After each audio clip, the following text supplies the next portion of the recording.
pruned, but I've done nothing else with.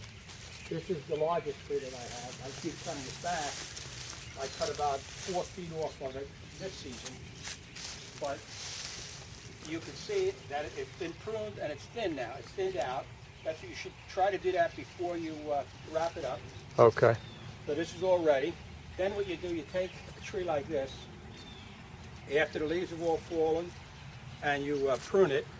You then tie it, and if you look at the smaller one, this will give you an example of how it's done. The larger ones, that one that I just showed you, will be done just like this. I tie it with cord. I wrap the cord all around it. I put a lot of cord around it. You pull it tight, obviously, so you don't have as big a package to wrap, but also because when you take the straw, this is all spread out here because I had bales of hay that were out in the rain, they got wet. You don't want to put wet product inside there because it could cause mildew. So once you cover it, you don't want that inside. So I just let this out of the sun a little. Then you take the straw and you start stuffing it in. The cord also will help to act as something to hold the straw in. And you just stuff it in. You're going to go everywhere until you basically fill it up. The other thing is, I use leaves on the bottom to put on the ground, but it helps to add. So I put a little more leaves. Then I just make a mound, 4 or 5 inches, 6 inches high.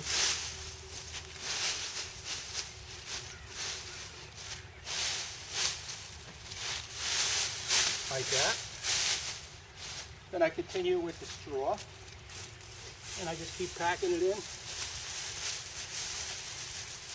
You pack it in loose. You don't have to get it real tight. You just want some, enough in there to kind of cover all of the branches.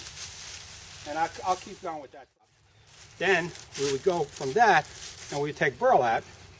These rolls of burlap. I wrap it around the tree once all of the straw is in there. I then tie that securely, like this. We go to that stage. Then after that, we take the white tarp. You have to use the white to reflect the heat. You may think that you want to use something black so that it stays warm inside. It's the worst thing you could do, because in the spring, if you get some warm days come beginning of March, it gets very hot under there. The fig tree starts to bud, get buds and leaves.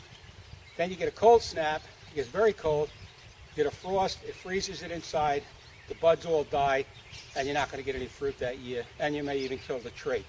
The white reflects that heat, prevents it from getting warm enough to start budding.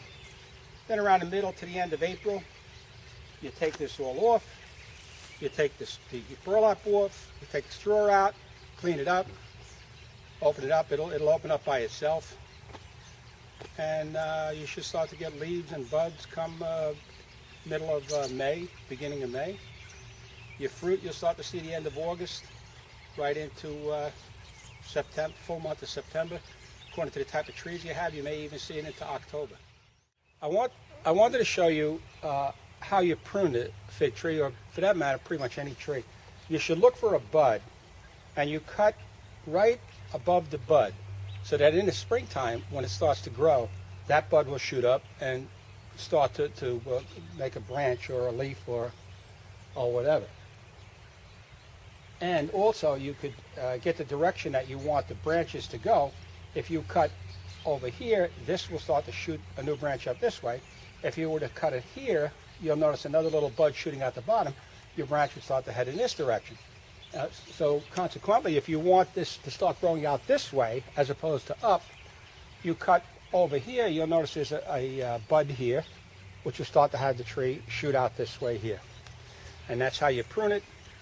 You eventually get it to this, and that's when you start to tie it all with the rope like you saw, and then you go into putting the straw in it, then you put the burlap over the top of it, then you put the white tarp over the top of it, tie it securely.